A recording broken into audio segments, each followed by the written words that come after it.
வணக்கம். இது கேள்வி களம். தேர்தல் களம் சூடுபிடித்து கொண்டிருக்கிறது. நாளும் ஒரு புதிய பிரச்சனைகள் என்று தேர்தல் களத்தில் அனல் பறக்க தொடங்கியிருக்கிறது. திமுக ஆட்சி, தமிழக முதலமைச்சர் திரு மு.க. ஸ்டாலின் அந்த ஆட்சியினுடைய சாதனைகளை, தன் ஆட்சியின் செயல்பாடுகளை ஒருபுறம் பட்டியலிடுகிறார்.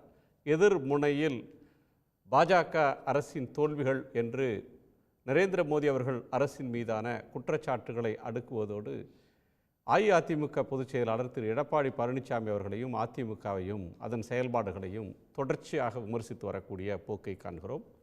இரண்டாவதாக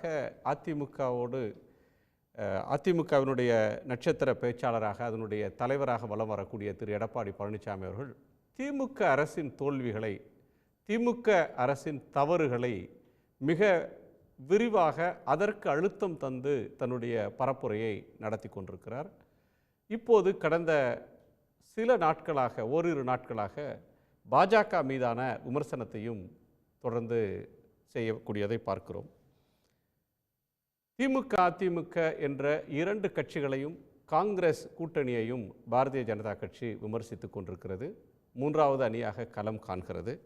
தமிழ்நாட்டு மக்களிடம் யாருடைய பரப்புரை இப்போது எடுபடுகிறது? களத்தில் வேகமாக களப்பணி ஆற்றக்கூடியவர்கள், உற்சாகம், எழுச்சி என்பது எந்த முனையில் இருக்கிறது?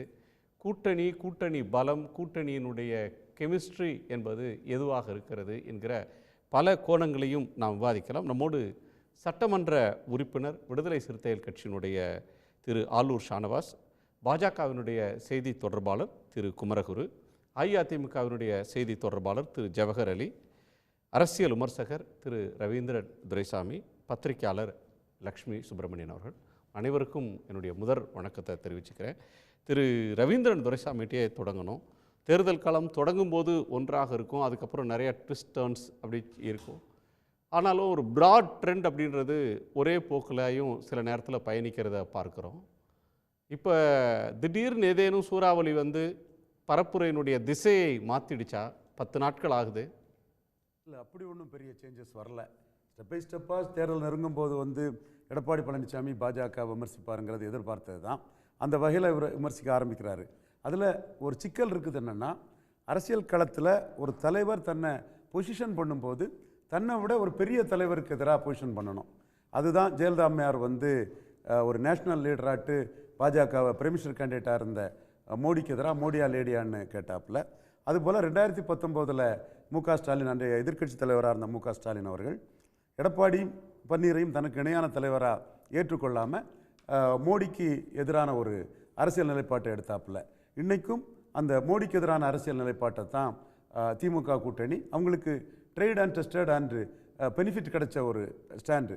அது பொலிட்டிக்கல் ரீதியாட்டும் தன்னை விட ஒரு பெரிய சக்தியை எதிர்க்கிறது மக்கள் மத்தியில் ஒரு ஆதரவு வளையத்தை கொடுக்குங்கிற அடிப்படையிலும், ஏற்கனவே அது ப்ரூவ்டுங்கிற அடிப்படையிலும் திமுக பாஜகவுக்கு எதிராக, மோடிக்கு எதிரான, அமித்ஷாவுக்கு எதிரான நிலைப்பாட்டில் எடுத்துகிட்டு இருக்காங்க.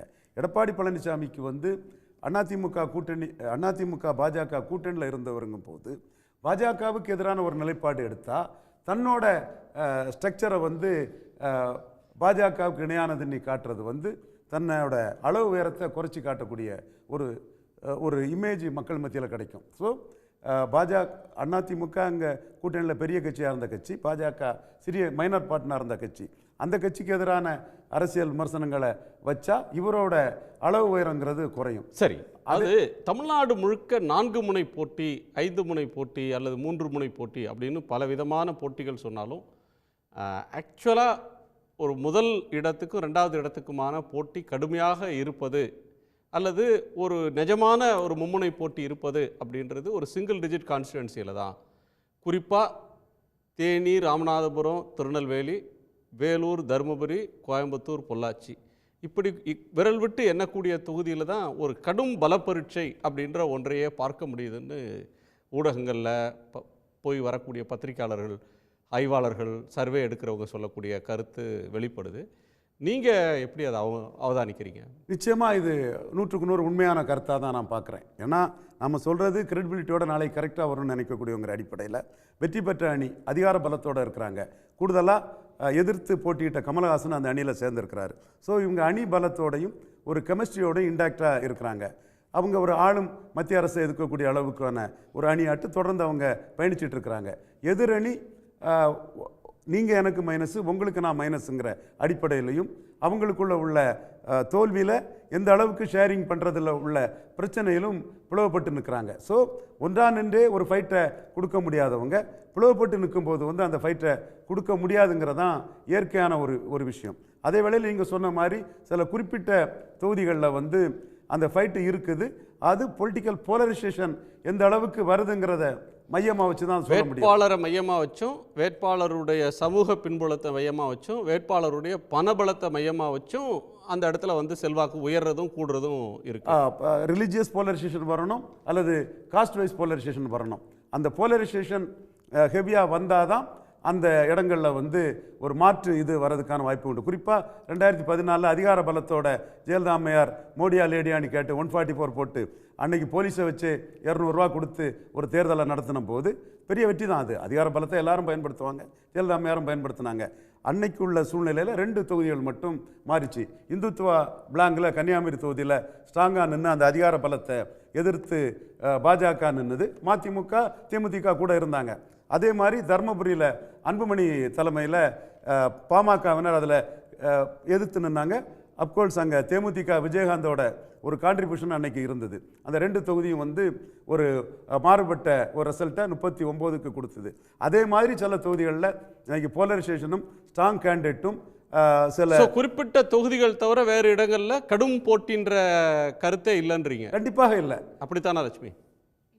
இடங்களில் போட்டி இருக்க தான் செய்யுது, கடும் போட்டி இல்லைன்னு எல்லாம் சொல்ல முடியாது. ஏடிஎம்கேவோட வேட்பாளர் பட்டியல் வர்றதுக்கு முன்னால் வரைக்கும் திமுக கூட்டணி 40க்கு 40 இல்லை திமுக வந்து பெருவாரியான வாக்கு வித்தியாசத்தில் வெற்றி பெறும் அப்படி எல்லாமே எல்லா சர்வேஸும் ப்ரெடிக்ட் பண்ணுச்சு. ஆனால் இப்போது வந்து பிரச்சாரங்களுக்கு அப்புறமும் அதுக்கு பிறகு வேட்பாளர் அறிவிப்பு குறிப்பாக அதுக்கு பிறகு பிரச்சாரம் இது அதுவும் இப்போ ஏடிஎம்கே வந்து இன்னும் களத்தில் பர்ஃபார்ம் பண்ண ஆரம்பிக்க அந்த ஃபைட் வந்து இன்டென்ஸ் ஆகுது. நான் வந்து வெற்றி வந்து ஒரே சைடில் இருக்குன்னு இப்போவும் சொல்ல மாட்டேன். இது வந்து சில இடங்களில் திமுகவினுடைய வெற்றியை கூட பாதிக்கலாம். அதிமுகவை நீங்கள் வந்து ரைட் ஆஃப் பண்ணிட முடியாது. அதிமுகவினுடைய வாக்கு சதவீதம் ரொம்ப குறைஞ்சு போச்சுன்னுலாம் சொல்ல முடியாது. பார்ட்டி இன்னும் இன்டாக்டாக தான் இருக்குது. மேபி தினகரனும் ஓபிஎஸும் போயிட்டாங்க அப்படின்றதுனால அந்த 2 தொகுதியில் ஏதோ ஒரு கம்யூனிட்டியோட ஓட் பேங்க் மட்டும் பாதிக்கலாம். பாமக இல்லாமல் வேலூரில் அவங்க எப்படி எதிர்கொள்வாங்க, ஆரணியை எப்படி எதிர்கொள்வாங்க, விழுப்புரத்தை எப்படி எதிர்கொள்வாங்க, கடலூர் எப்படி எதிர்கொள்வாங்க, அரக்கோணத்தை அதிமுக எப்படி எதிர்கொள்ளும், அதிமுக கிருஷ்ணகிரி எப்படி எதிர்கொள்ளும், தருமபுரியில் அதிமுக நிலைமை என்னவா இருக்கும்? போன தேர்தலில் பாமகவினுடைய பங்களிப்பு இருந்தது, இல்லாமல் இல்லை, பங்களிப்பு இருந்தது, அவங்களுக்கு அது வந்து கை கொடுத்தது. ஆனால் இந்த தேர்தலில் நான் வந்து திரும்ப தான் சொல்கிறேன், ஃபைட் இன்டென்ஸாக தான் இருக்குது. திமுக அதிமுக இடையிலான அந்த போட்டி இன்டென்ஸாக தான் இருக்குது, இல்லாமலெல்லாம் இல்லை. நிறைய இடங்களில் வேட்பாளர்கள் வந்து அறிவிப்புக்கு பிறகு அவங்களால பர்ஃபார்ம் பண்ண முடியும். அதிமுக வந்து களத்தில் வேலை பார்க்க ஆரம்பிச்சிட்டாங்க நிறைய இடங்களில். ஒரு சில இடங்கள் கள பணிகளை ரொம்ப வேகப்படுத்துறாங்க, அதனால கவனம் பெறுறாங்க அப்படின்றீங்க. வேட்பாளர் பட்டியலுக்கு முன்பு இருந்த சூழல் வேற, வேட்பாளர் பட்டியலுக்கு பிறகு வேற சூழல் மாறி இருக்கு. அதுவும் பொதுவாக வைக்கப்பட்ட விமர்சனமே பார்த்தீங்கன்னு சொன்னா, எடப்பாடி பழனிசாமி அக்ரெசிவாக கேம்பெயின் பண்ணுறாரு, அதிமுக தொண்டர்கள் களத்துக்கு வந்து வேலை பார்க்குறாங்க அப்படின்றது மறுக்க முடியாத உண்மை. ஆனால் பெரிய ஸ்டால்வர்ட்ஸ், மிகப்பெரிய தலைவர்கள், நாடறிஞ்ச பிரபலமாக இருக்கக்கூடிய ஒரு அன்வர் ராஜா ராமநாதபுரத்தோட எம்பி கேண்டிடேட்னா அதனுடைய தன்மை வேறாக இருந்திருக்கும். கடலூரில் எம்சி சம்பத் கேண்டிடேட்னா அதோட டைனமிக்ஸ் வேற. அது மாதிரி பெரிய பெரிய ஆட்கள் அப்படின்றவங்க நீங்க கேட்கறது சரிதான் குணா. அவங்க வந்து முகங்களை, பிரபலமான முகங்கள் இன்னைக்கு களத்துல இல்லை அதிமுகவில். அவங்க யாருமே போட்டியிடுறதுக்கு தயாராகவும் இல்லை, இது உண்மை. இது வந்து இல்லை, அவங்களுக்கு அவங்களுக்கு வந்து இது தோல்விக்கான தேர்தல். இந்த தேர்தலில் போட்டியிட்டு தோற்கிறது தேவையில்லை. இந்த தேர்தலில் வெற்றி அதிமுகவுக்கு கிடையாதுன்னு நிறைய அதிமுகவினுடைய 2ஆம் கட்ட தலைவர்கள், 3ஆம் கட்ட தலைவர்கள், நிறைய முகங்கள் முடிவு செய்ததுனால தான் அவங்க இந்த களத்தில் இறங்கலைங்கிறது இது வந்து ரொம்ப ஆப்வியஸ் ஆனது தான். நம்ம வந்து இதுக்கு இல்லை, தப்பா கணிச்சிட்டாங்கன்னு நான் சொல்லவே இல்லை. வேட்பாளர் அறிவிப்புக்கு பிறகு இப்போ பிரச்சாரத்துக்கு பிறகு இன்டென்ஸ் ஆயிருக்குன்னு தான் சொல்றேனே தவிர வின்னிங் த பேட்டில்னு நான் சொல்லவே இல்லை. ஸோ இன்டென்ஸ் ஒரு கடும் போட்டியை அதிமுக சேலஞ்சரா இருக்காங்க. ஆமா, அதிமுகவால முன்வைக்க முடியுது. ஏன்னா அவங்களுடைய பிரச்சாரமும் களப்பணியும். இன்னொன்று வந்து இன்னைக்கு ஏடிஎம்கேவோட வேட்பாளர்கள் எல்லாருமே மணி பேக்ஸ். யார் நீங்கள் வந்து இன்னைக்கு தேர்தல் பறக்கும் படை வந்து பெரும்பாலான இடங்களில் வந்து எங்கெல்லாம் பணம் கொடுக்குறாங்க அதெல்லாம் பிடிக்கிறாங்க அப்படின்னா நீங்கள் எங்கேயாவது ஏடிஎம்கே அதிமுகவுக்கு எதிரான நிலை எங்கேயாவது இருக்கா? அந்த மாதிரி பறக்கும் படை வந்து அதிமுகவினரை யாரையாவது பிடிச்சிருக்காங்களா, இல்லை எங்காவது சர்ச்சாவது இருந்திருக்கா? அது மாதிரி கோடீஸ்வரங்களை நிறுத்தி இருக்காங்க. நிறைய ஒப்பந்ததாரர்கள், கான்ட்ராக்டர்கள் எல்லாருமே மணி பேக்ஸ். நீங்க வந்து திருச்சி கேண்டிடேட் யாருன்னு சொல்லுங்க, நீங்க நாமக்கல் கேண்டிடேட் யாருன்னு சொல்லுங்க, இவங்க எல்லாருமே மணி பேக்ஸ். யாராலெல்லாம் செலவு பண்ண முடியுமோ அவங்கள மட்டும்தான். கிட்டத்தட்ட இது வந்து இந்த நம்பர்ஸை வந்து நம்ம சொல்ல வேண்டாம் ஒரு டிவி டிபேட்டில். ஆனால் அவங்களால பெரிய அளவில் பணம் செலவழிக்க முடியும், அவங்களால கள்ளத்தை வந்து அவங்களுக்கு சாதகமாக மேனேஜ் பண்ண முடியும். அப்படி அதாவது ஒரு இன்டென்ஸாக ஒரு ஃபைட்டை கொடுக்க முடியுன்ற ஆட்களை தான் சரி அதிமுக களத்தில் இறக்கி இருக்குன்னு நான் சொல்கிறேன். பிரபலமானவர்களையும் மூத்த தலைவர்களையும் களத்துக்கு அனுப்பலை, முன்னணி தலைவர்கள் அனுப்பலை. ஓரளவுக்கு பணபலம் நிறைய இருக்கக்கூடியவங்க, செல்வாக்கு குறைச்ச செல்வாக்கு இருக்கிறவங்கள களத்தில் இறக்கியிருக்காங்க. அதன் வழியாக போட்டியை கடுமையாக்கியிருக்காங்கன்றீங்க. மூன்றாவது முனை போட்டியே இல்லையா? இப்போ வந்து பாஜக இருந்தது. மூன்றாவது முனை போட்டி வந்து ஒரு சில கான்ஸ்டியூவன்சிஸில் மட்டும்தான் போட்டி இருக்கும்னு நான் நினைக்கிறேன். அதை தாண்டி பெரிய அளவில் அவங்க வந்து அதுவும் சோஷியல் மீடியா ப்ரொஜெக்ஷன் மட்டும்தான். பெரும்பாலும் வந்து எங்கேயும் பாரதிய ஜனதா கட்சிக்கு பெரிய அளவில் அந்த கூட்டணிக்கான வாய்ப்புகள் இருக்க போகிறதா தெரியல எனக்கு. உண்மையிலேயே நம்ம வந்து அதுக்கு குறிப்பாக பேசணும் அப்படின்னா கோயம்புத்தூரில் கூட அவங்க வந்து செகண்ட் ஆர் தேர்ட் பிளேஸ்க்கு தான் பிஜேபி போட்டியிட முடியுமே தவிர முதலிடத்துக்கு அப்படின்றது வாய்ப்பு இருக்கான்னு எனக்கு தெரியல. ஏன்னா ஒரே ஒரு உதாரணம், கோயம்புத்தூரை பொறுத்த வரைக்கும் 20 லேக் ஓட்ஸ் இருக்குது, அதாவது 20.58 லட்சம் வாக்குகள் இருக்குது. போன எலெக்ஷனில் கிட்டத்தட்ட 67% வாக்குகள் பதிவாயிருக்கு. இந்த முறை 70% பதிவாகுதுன்னு வச்சுக்கோங்க. அப்போ கிட்டத்தட்ட 15 லட்சம் ஓட்டுகள் போல் ஆகும். 15 லேக் ஓட்ஸ் போல் ஆச்சு அப்படின்னா நீங்கள் வந்து விக்ட்ரிக்கு வந்து 9 லேக் ஓட்ஸ் வேணும். மார்ஜின் வந்து ஒரு எப்படியும் ஒரு 1 லட்சம் ஓட்டாவது மார்ஜின் இருக்க மாதிரி தான் ஏடிஎம்கேவும் டிஎம்கேவும் எய்ம் பண்ணுவாங்க விக்ட்ரி அப்படின்னா கூட. இன்னும் டெபாசிட் வாங்குறதுக்கே 3 லட்சம் ஓட்டு வேணும். இப்போ அந்த 3 லட்சம் ஓட்டு எடுத்தால் தான் டெபாசிட் வாங்க முடியும். கூட்டணி கோயம்புத்தூரில் பாரதிய ஜனதா கட்சிக்கு வாக்குகள் இருக்குது அப்படின்னாலும், சிபி ராதாகிருஷ்ணன் ஏற்கனவே ஜெயிச்சிருக்கிறாருனாலும் ஏடிஎம்கேவோட கூட்டணியில் இருந்தாங்க போன முறை. அதுக்கு முந்தின முறையும் ஏடிஎம்கேவோட கூட்டணியில் இருந்தாங்க ரன்னரப்பாக இருக்கும்போது. அதுக்கு முன்னால் அவர் தனிப்பட்ட முறையில் செகண்டாக வந்திருந்தாலுமே கூட இப்போ அவங்களுக்கு அவங்க கூட்டணியில் இருக்கக்கூடிய ஆட்களுக்கு யாருக்குமே வந்து கோயம்புத்தூரில் பார்ட்டியே இல்லை.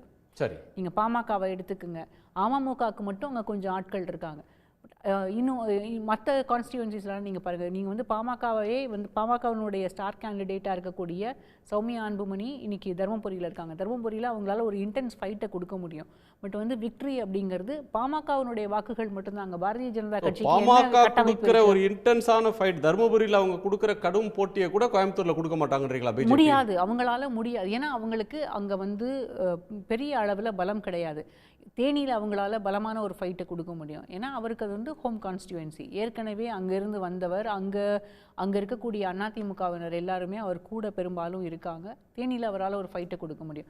ராமநாதபுரத்தில் ஓபிஎஸ்ஸால் ஒரு ஃபைட்டை கொடுக்க முடியும். பட் வந்து அவர் இண்டிபெண்டன்ட் கேண்டிடேட், அவருக்கு வந்து சின்னமும் வந்து இப்போ புதுசாக கொடுக்கப்பட்ட சின்னம், அதனால அதுவும் வாய்ப்புகள் கிடையாது. திருநெல்வேலி மட்டும் 50 வருஷமா இருக்கிற சின்னமா? குக்கர் எத்தனை எலெக்ஷனில் கண்டெஸ்ட் பண்ணியிருக்கு? இல்லை, டிடிவி தினகரன் வேற, ஓபிஎஸ் வேற தான் பார்க்கப்படுறாங்க. இன்னொரு கான்ஸ்டியூவன்சி, இன்னும் 2 கான்ஸ்டியூவன்சி சொல்லணும்னா கன்னியாகுமரியில் ஒரு ஃபைட் கொடுக்க முடியும். அதே மாதிரி திருநெல்வேலியில் நயினார் நாகேந்திரனால.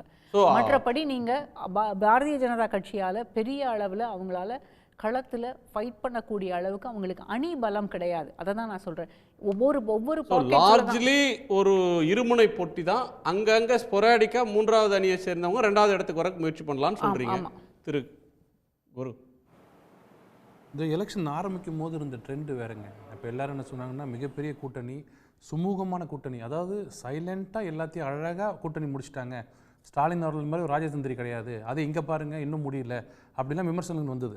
இப்போ களத்தில் போகும்போது தான் தெரியுது ஒவ்வொருத்தரோட படுற அவமானங்கள், மதிமுகவை நடத்துகிற விதம், இந்த அமைச்சர்கள் ஏற்கனவே இருக்கிற முக்கியமான பிரமுகர்கள்லாம் ஒரு மக்கள்கிட்ட போகும்போது மக்கள்கிட்ட இருக்கிற ஒரு கோபம், இன்றைக்கி கூட பார்க்குறோம் தயாநிதி மாறன் மேலே, தமிழச்சி தங்கப்பாண்டியன் மேலே கனிமொழி அவர்கள்லாம் கேள்வி கேட்குறாங்க. எனக்கு தெரிஞ்சு என்னோட அரசியல் நான் பார்த்ததில்ல, கனிமொழி போன்றவங்களாம் கேள்வி கேட்குறதுக்கு யாரும் வரமாட்டாங்க. அதிமுக காரங்களே கனிமொழி போன்ற ஒரு சக்தி வாய்ந்த ஒரு ஆள்கிட்டலாம் கேள்வி கேட்க மாட்டாங்க. இன்றைக்கி மக்கள் நிறுத்தி எங்கே போனீங்க இத்தனை நாளாக வரல அப்படின்னு சொல்கிறது வந்து ஹேட்டட் டுவர்ட்ஸ் டிஎம்கேன்றது வளர்ந்துருக்கு, நல்லா தெரியுது. ஆனால் அங்கே இருக்கிற கூட்டணி கட்சிகள் பார்த்திங்கன்னா அங்கே ரொம்ப நல்ல மாதிரி இருக்க மாதிரி காமிச்சிட்டாங்க. விடுதலை சிறுத்தைகள் கட்சி நம்ம நண்பர் ஷாவனாஸ் கூட இருக்கார், அவர்லாம் சொன்னது என்ன, 3வது ஒரு தொகுதி வாங்குவோம், ஜென்ரல் கான்ஃபரன்ஸ் வாங்குவோம் அப்படின்னாங்க. வாங்க முடியாமல் போச்சு. அது தவறு இல்லை, ஒரு கேட்டு கொடுக்கலாம் தவறு இல்லை. ஆனால் இதை நீங்கள் கார்லேட் பண்ணுறது எது கூட இருந்தால் வன்னியரசு பேசுனதை கார்லேட் பண்ணணும். நீங்கள்லாம் பொது தொகுதிக்கு ஆசைப்படலாமான்னு கலைஞர் என்னை நேரடியாக கேட்டாங்க அப்படின்னு சொல்கிறது இதை கார்லேட் பண்ணிங்கன்னா தெரியும். அப்போ அவங்கள அங்கே தான் இருக்க வைக்கிறாங்க. இன்றைக்கி விசிகா எங்கள் தலைவர் சொன்ன மாதிரி விசிகான்றது விழுப்புரம் சிதம்பரம் கட்சி மாதிரி அந்த 2 தான், அதுக்கு மீறி வராதிங்க அப்படின்னு ஒரு கண்டிஷன் போட்டு தான் கொடுத்துருக்காங்க. உலகத்திலேயே எனக்கு தெரிஞ்ச ஒரே நாகப்பட்டினம் எம்எல்ஏங்க, எம்பி சொல்கிறேங்க. எம்பி போன தடவை 2, இதுவும் 2. உலகத்தில் நான் பார்த்த ஒரு அலையன்ஸ் வந்து இப்போ இல்லை, அடுத்த வருஷம் டிசம்பர் மாதம் தான் ஒரு பதவி கொடுப்பேன் அப்படின்னு சொன்ன முதல் அணி வந்து கமல்ஹாசன் தான். இப்போ எவ்வளோ கொடுப்பீங்க, அப்புறம் எப்படி கொடுப்பீங்க கேட்பீங்க. இப்போ இல்லை 1995 கிடையாது, 2025 வான்னு சொன்னது முதல்ல. இப்படிலாம் பண்ணி உள்ளே வராங்க. அவங்கள எப்படி நடத்துகிறாங்கன்னு பாருங்கள், நேருலாம் எப்படி நடத்துகிறாங்கலாம் பார்த்தீங்கன்னா. ஆனால் இன்றைக்கி ஒரு விஷயம் நல்லா தெரிஞ்சிருச்சு, திமுக தோல்விக்கு தயாராகிடுச்சு. நான் அரசியல் ரீதியாக சும்மா சொல்லலை, தோல்விக்கு தயாராகிடுச்சு. ஏன்னா இன்றைக்கி ஹைகோர்ட்டில் போயிட்டு இவிஎம் மிஷினை சேலஞ்ச் பண்ணி ஆர்எஸ் பாரதி போட்டிருக்காரு. சரி, அவர் சொல்கிற காரணம் தெரியுங்களா, இதுக்கு ரூல்ஸ்லேயே இடம் இல்லை, இதை ரூல்ஸை திருத்தாமல் கொண்டு வந்துட்டீங்க. எப்போங்க ஆழ்ந்து தூங்கி எழுந்துச்சு போகிறீங்க. நான் என்ன சொல்கிறேன், 2021 பேக்கில் போங்க, டைம் மிஷினை பேக் கொண்டு போங்க, 2021 எலெக்ஷன் திருப்பி நடத்த சொல்லுங்கள். சரி, திமுகவுக்கு தோல்வி பயம் வந்துருச்சு. இல்லை, ஏன் இப்போ போகிற இடத்துல யார் ஜெயிக்கிற உற்சாகத்தில் யார் இருக்கு? இல்லை இல்லைங்க, அவங்களுக்கு பயம் வந்ததுனாலே அது என்ன அர்த்தம்னா எதிர்பார்த்த சப்போர்ட் மக்கள்கிட்ட கிடைக்கல. இன்றைக்கி கூட பார்த்தீங்கன்னா எல்லாரும் எதிர்த்து கேட்குறாங்க. அதாவது அவங்களால போய் மக்களை பார்க்க முடியல. அவங்களுக்கு ஒரு ஷாக்கு. ஏன்னா ஸ்டாலின் அவர்களுக்கு சொன்ன ஃபீட்பேக் வேறு, நீங்கள் எங்கேயோ போயிட்டீங்க 40 ஆனால் ரோட்டில் போய் பார்த்தீங்கன்னா சொல்கிறான், ஒவ்வொருத்தரோட ஹேட்ரட் பார்த்தீங்கன்னா பயங்கரமாக இருக்குது. அது அவங்களுக்கு ஒரு செட்பேக். அதனால் என்ன பண்ணாங்கன்னா உடனே ஒரு கேவிட்ட போட்டுரு, நாளைக்கு ஒரே வார்த்தை நம்மக்கிட்ட இருக்க ஒரே விஷயம் என்னென்னா இவிஎம் மிஷினை மோடி வந்து ஸ்க்ரூடிரைவர் வச்சு இது பண்ணி மாற்றிட்டாரு, எங்கே தொட்டினாலும் நேராக தாமரைக்கு வரும். அதை நம்புறதுக்கும் தொண்டங்க இருக்காங்க அங்கே திமுகவில். நான் உங்களுக்கு திருப்பி கேட்குறது 21 பாருங்கள், 19 பாருங்கள். ஜெயிக்கும் போது ஆர்ப்பாட்டம் பண்ணும்போது இவிஎம் மிஷின் காணாமல் போயிடுச்சு. சரி, பிஜேபி எங்கே இருக்குது? அவங்க சொல்கிறது விவிபேடை 2 இதுக்குள்ள நடுவுல வைக்கிற ஒரு சேஞ்சை கொண்டு வந்திருக்காங்க, அதை நாங்க அப்போஸ் பண்றோம்னு சொல்றாங்க. அது ரெண்டாவது. நீங்க முதல் பிரேயர் நீங்க ரெண்டாவது பிரேயர் சொல்றீங்க, இன்னைக்கு போடுற பிரேயர் அதுதான் இல்ல குணா, அதான் அதுல ரெண்டாவது பிரேயர். அது முதல் பிரேயர் வந்து இவிஎம் மிஷினை கொண்டு வரத ப்ரொசீஜரை ஃபாலோ பண்ணல. அவங்க அந்த ரூலை அமெண்ட் பண்ணாம டைரக்டா இவிஎம் மிஷினை கொண்டு வந்துட்டாங்கன்னு தான் பிரேயர். ஏதோ இருக்கு. இந்தியா முழுக்க இவிஎம் மேல விமர்சனங்கள் இருக்கு.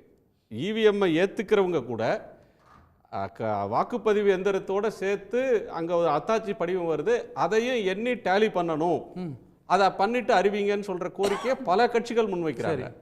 அப்படியான ஒரு கோரிக்கை தானே இது.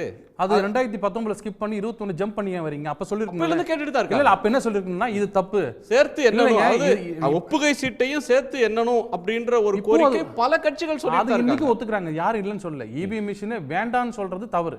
அது வந்து இந்த ஸ்டாண்ட் இப்போ எடுக்கிறாங்க. இன்னொன்று, மக்கள் மத்தியில் போய் திமுக திருந்தவே இல்லை என்றது மக்கள் புரிஞ்சுக்கிட்டாங்க. நேற்று கூட கதிரானந்த் பேசும்போது என்னம்மா ஷைனிங்காக இருக்கீங்க, ஃபேர் அண்ட் லவ்லி போட்டிருக்கீங்களா 1000 ரூபாய்ன்றாங்க. அவங்க மாற மாட்டாங்க. பொன்முடி கடைசியில் போய் கன்விக்ஷன் உள்ள ஜெயிலுக்கு போகிற நேரத்தில் தப்பிச்சு வெளியில் வந்தவர். இன்றைக்கி அவர் மஸ்தான் முன்னாடி பிஹேவ் பண்ணுறாரு, மைக்கை பிடிங்கிட்டு உட்காரியா அப்படிங்கிறாரு. இது நீங்கள் நான் வேணால் வேறு மாதிரி இருக்கலாம். மக்கள் பார்க்குறது என்னன்னா, இவங்க மாறவே மாட்டாங்களா, அந்த அரகன்ஸ் போகாத மக்கள் இவங்க திமுக கிட்ட அப்படிங்கிறத பார்க்க ஆரம்பிச்சிட்டாங்க. அதனோட கோபம் தான் எல்லா இடத்துலையும். துரை வைகோ வந்து எங்களுக்கு எதிர்கட்சி தான், ஆனால் அவரோட கோபம் இருக்குது பாருங்க, அந்த ஆதங்கம், அது நியாயமானது. நேற்று கூட அன்னைக்கு நடந்தது ஓகே, நேற்று ஸ்டாலின் அவர்கள் முன்னாடி பேசுகிறாங்க, ஓட்டு கேட்டு போன்னு ஒரு தகாத வார்த்தை பேசுகிறாரு. அது என்னென்னா, இதெல்லாம் விட்டுருங்க, பாலிடிக்ஸ்லாம் விட்டுருங்க, இவங்க ஆட்சிக்கு வருவாங்க, ஓட் ஷேர், இவங்க ஒரு அரகன்ஸ் இந்த டிஎம்கே பார்ட்டி ஏன் இவ்வளோ மோசமாக இருக்குது? அப்போ மக்கள் சேஞ்ச் விரும்புகிறாங்க. அவர் ரவீந்திரன் தோசை நல்லா தெரியும். 77 கூட கட்சிக்காரங்க எல்லா இடத்துலையுமே நிறைஞ்சு இல்லை. எம்ஜிஆர் கட்சி ஆரம்பித்து 72 77 வரைக்கும். ஆனால் மக்கள் சப்போர்ட் இருந்தது.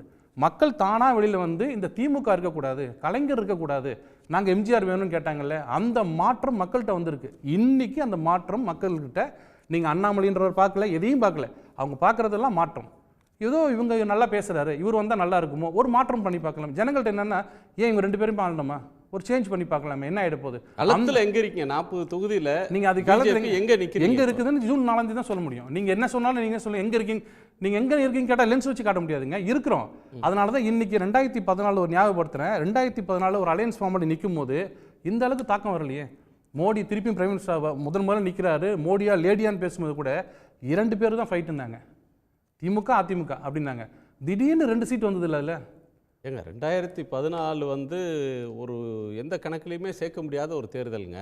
நான் சொல்றதுங்க எந்த கூட்டணியுமே இல்ல. இல்ல குணா, நான் கூட்டணி வச்சது நீங்க மட்டும்தான். அதுதாங்க கூட்டணி திமுக தனியா நின்னுச்சு, காங்கிரஸ் தனியா நின்றாங்க, கம்யூனிஸ்ட் கட்சிகள் தனியா நின்னாங்க, அதிமுக தனித்தே நின்றாங்க. அன்னைக்கு கூட்டணியோட போய் நின்ன கட்சி ஒரே கட்சி பிஜேபி, தேமுதிக, பாமக, வைகோ, கொங்கு ஈஸ்வரன், புதிய தமிழகம், இவங்கெல்லாம் சேர்ந்தாப்புல ஒரு கூட்டணியை போட்டாங்க. நான் சொன்னது புரிஞ்சுக்கல நீங்க. அப்படி இருந்து கூட மக்கள் மத்தியில் நீங்க உங்கள் மாதிரி ஊடகங்கள்லாம் வந்து மும்முனை போட்டியா 4 முனை போட்டியான்னு கேட்கல, 2 தாங்க ஏடிஎம்கே டிஎம்கே அப்படின்னு பேசிட்டு இருந்தாங்க. சைலண்டா இருந்த ஒரு கூட்டணி 2 சீட்டை வாங்கி 19% வாங்கிட்டு வந்தோம். அது மாதிரி மௌன புரட்சிங்கிறது வெளியில தெரியாது, கொஞ்சம் கொஞ்சமா மக்கள்கிட்ட இருக்குது, அது செல்வாக்கு. இன்னொன்னு ஆன்டி இன்கம்பன்சி 19%ல அதிகமாக கண்டெஸ்ட் பண்ணதும் அதிகம் வாங்கினதும் தேமுதிக, அதுக்கு அடுத்தது பிஎம்கே, அதுக்கு அடுத்து தான் பிஜேபி, அதுக்கப்புறம் வைகோ அந்த கூட்டணியில் இருந்தார். 5 சீட்டு என்னமோ அவங்க கண்டெஸ்ட் பண்ணாங்க.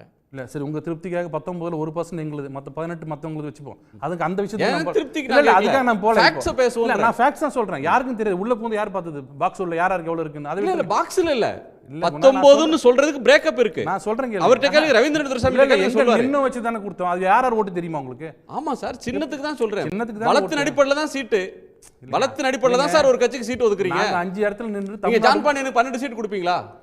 இல்லைங்க, நாங்க 5 சீட்ல நின்றுட்டு மிச்சம் இருக்க அத்தனை பேருக்கும் நாங்க ஓட்டு ஷேர் பண்ணிருப்போம்ல. இல்ல சார், நீங்க வந்து உங்க பலத்துக்கு 5 தான் அவங்க கொடுத்தாங்க. சரி, நம்ம அன்னைக்கு லீட் பண்ணது நான் உங்கள்ட்ட ஆர்கியூ விஜயகாந்த் இல்ல ஆர்கியூ பண்ண வரல. அந்த கூட்டணி தமிழ்நாட்டுக்கு தலைவர் விஜயகாந்த் அன்னைக்கு. சரி, ஆன்டி இன்கம்பன்சின்றது டிஎம்கேக்கு மட்டும் இருக்குதான்னு கேட்டிங்கன்னா எங்களுக்கு இருக்கணும்ல. அங்க 10 வருஷமா இருக்கணும்ல. ஒரு வேட்பாளரை காமிங்க, நாங்க போற இடத்துல எங்கேயாவது என்ன சார் ஆச்சு, இது ஏன் பண்ணல, மோடி சொன்னாரு செய்யலன்னு கேட்டிங்களா? ஒரு இடத்துலையும் வரலையா? அப்ப என்ன அர்த்தம்? எங்க மீதெல்லாம் வெறுப்பு இல்லை. உண்மையான வெறுப்பு யார் பேர்ல இருக்கு? திமுக மேல தான் இருக்கு. அந்த திமுக வெறுப்பு நீங்க ஜூன் 4ஆம் தேதி பாப்பீங்க. திரு ஆலூர் ஷானவாஸ் அடுக்கடுக்கான பல குற்றச்சாட்டுகளை விமர்சனங்களை முன் வச்சிருக்கிறாரு. நேராக நீங்கள் பதிலுக்கே வரலாம், அதை நான் ஒரு வாட்டி திருப்பி கேட்கணும்னு இல்லை.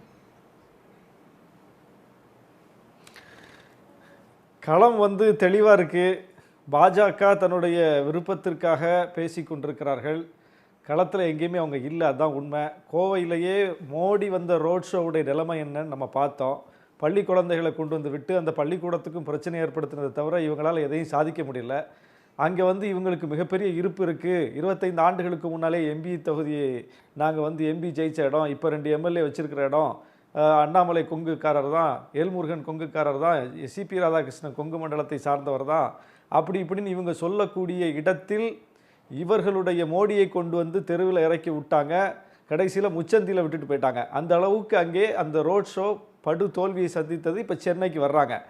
அங்கே கோவையிலேயே அந்த நிலைமைனா சென்னையில் என்ன நிலைமைன்னு நம்ம பார்க்க தான் போகிறோம். சென்னை வந்து 3 மாதங்களுக்கு முன்னால் வெள்ளத்தில் மூழ்கிய போது வராத மோடி, வந்து மக்களை பார்க்காத மோடி, மக்களுக்கு நிவாரணம் தராத மோடி, இப்போ வந்து இதுக்கு ஓட்டு கேட்டு வர்றாரு.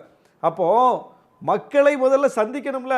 மக்கள் வந்து திமுக வேட்பாளர்களை பார்த்து கேட்கிறார்கள், எங்கள் கூட்டணியில் இருக்கக்கூடிய வேட்பாளர்களை பார்த்து கேட்குறாங்கன்னா மக்களை நாங்கள் சந்திக்கிறோம், மக்களோடு வந்து தொடர்பில் இருக்கிறோம்.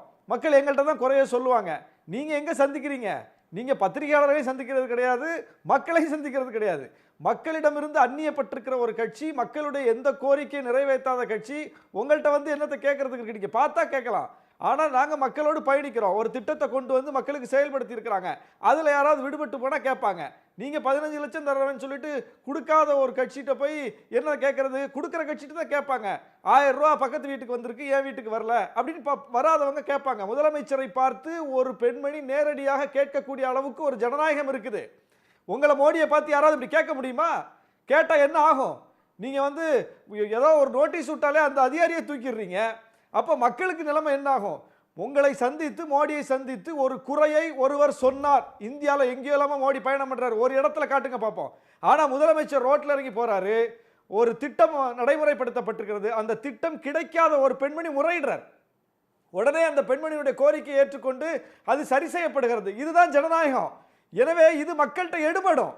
நீங்க சொன்ன வாக்குறுதி எதையும் நிறைவேற்றல. நிறைவேற்றாதவங்க வந்து நிறைவேற்றக்கூடியவர்களை பார்த்து, மக்களோடு அணுக்கமாக இருக்கிறவர்களை பார்த்து அரகன்ஸ் சொல்றதுதான் அரகன்ஸ்.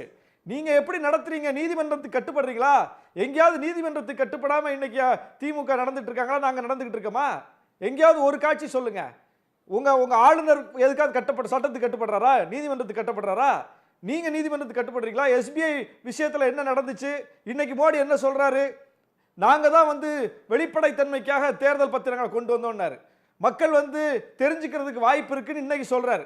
ஆனா நேத்து வரைக்கும் கோர்ட்ல வந்து மல்லு கட்டிட்டு இருந்தீங்க.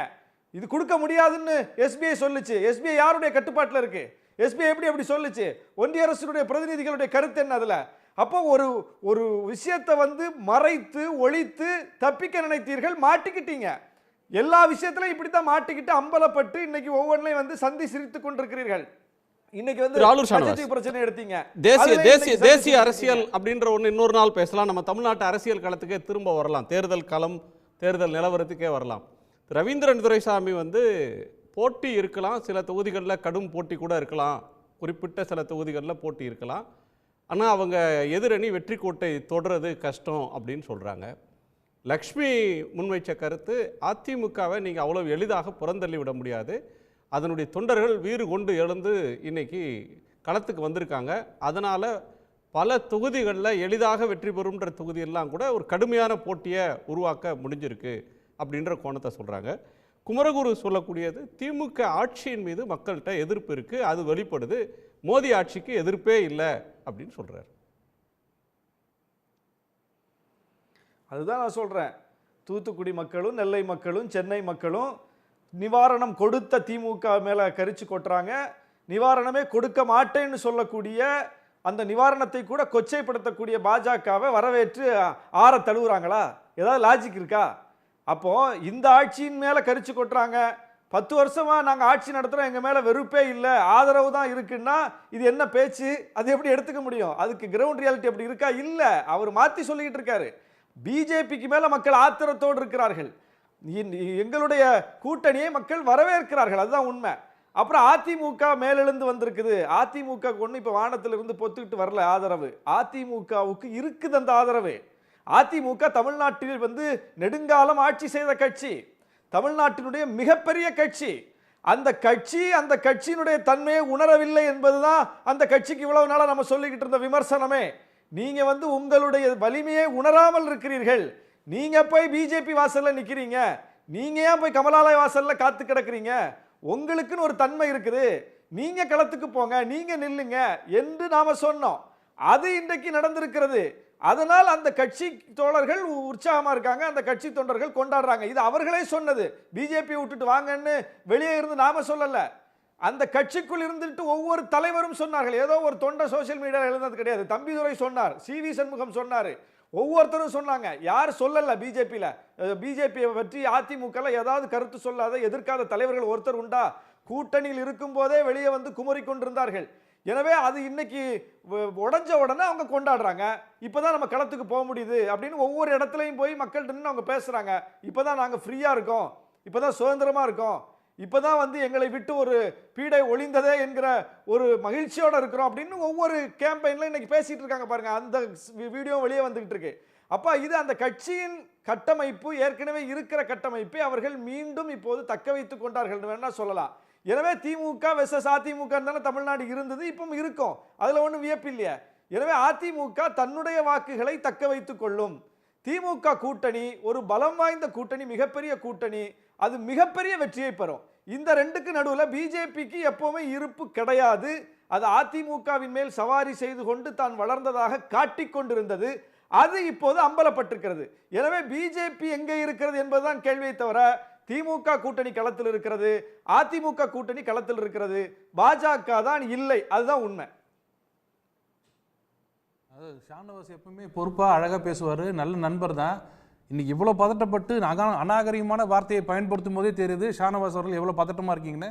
பதட்டம்லாம் படாதீங்க, கண்ணியமான வார்த்தையை பயன்படுத்துங்க. நம்மளாம் கண்ணியமாக பேச வந்திருக்கோம். எந்த ஒரு கட்சியை பற்றி இப்படி பேசாதீங்க. எங்களை பற்றி பேசும்போது திருப்பி உங்களை பற்றி பேசுறதுக்கு ரொம்ப நேரம் ஆகாது. ஆனால் அப்படி பேசுகிற ஆள் நான் இல்லை. அதிமுக காரங்க பேசுனதை சொன்னேன், அந்த மாதிரி பேசினா கூட இங்க சொல்லக்கூடாதுங்க. அதான் நாகரிகம். இல்ல உங்கள்ட்ட நிறைய எதிர்பார்க்கிறேன் ஷானவாஸ், நீங்க நல்லா வளர்க்கணுடைய வாக்க நான் சொல்றேன். சரி, ஜவஹர் அலி, அதிமுக காரங்க இப்படி பேசுறாங்கன்னு சொன்னேன். ஜவஹர் அலி முன்பே ரொம்ப நேரம் ஜவஹர் அலி சொல்லுங்க சார், ரொம்ப நேரமா வெயிட் பண்ணிக்கிட்டு இருக்கிறேன். ஆமா ஆமா சார் 5 பேர் இருக்கும்போது 5ஆவதா பேசுறவங்க கொஞ்சம் வெயிட் பண்ணி தான் ஆகணும். பொறுத்து தான் ஆகணும். இன்னைக்கு அதாவது மும்முனை போட்டி அனைத்தின் இருமுனை போட்டி அப்படின்னு வர்ற இடங்கள்ல மும்முனை போட்டின்னு சொல்ற இடங்கள்லாம் அதிமுக பல இடங்கள்ல பின்னாடி போகும். திருநெல்வேலியோ அல்லது தருமபுரியோ ராமநாதபுரமோ தேனியோ வேலூரோ பல இடங்கள்ல அதிமுக பின்னுக்கு போகும், மூன்றாவதுக்கு போகும் அப்படின்லாம் சில கணிப்புகள் வருதே, அதை எப்படி பார்க்குறீங்க? கணிப்பு கொடுக்கறது யாரு சார்? நம்ம ரவீந்திரன் துரைசாமியா?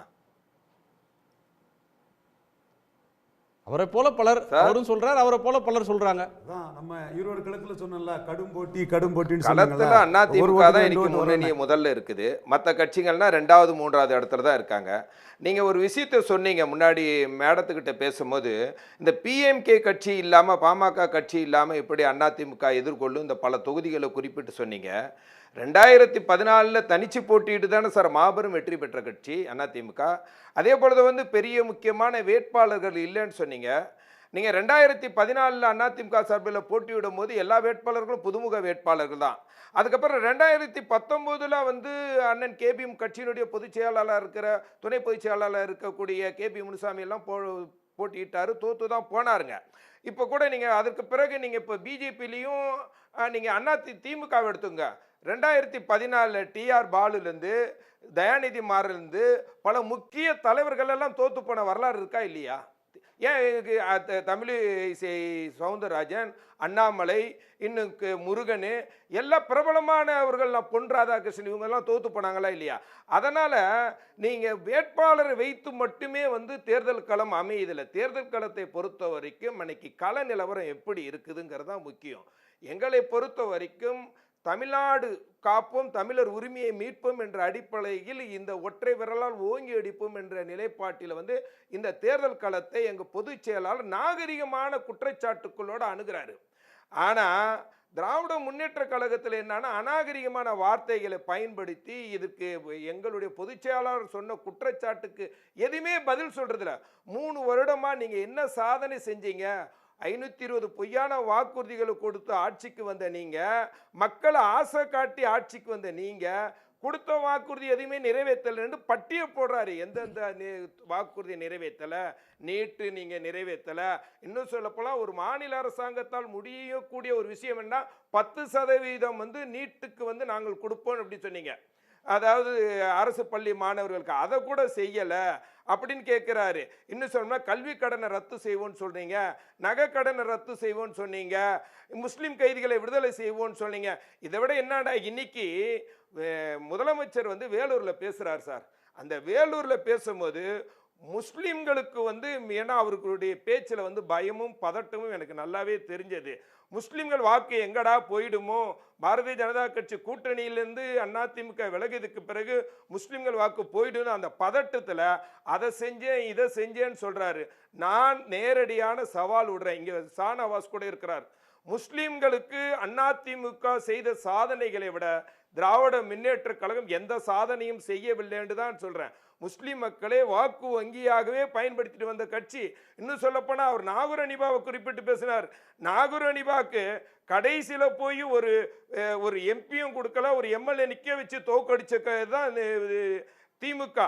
அது இல்லாம அவர் என்ன சொல்றாரு, சிறுபான்மை வச்சு தோக்கடிச்சதுன்னா நிக்க வச்சவங்களே தோக்கடிச்சிட்டாங்கன்னு அர்த்தம்.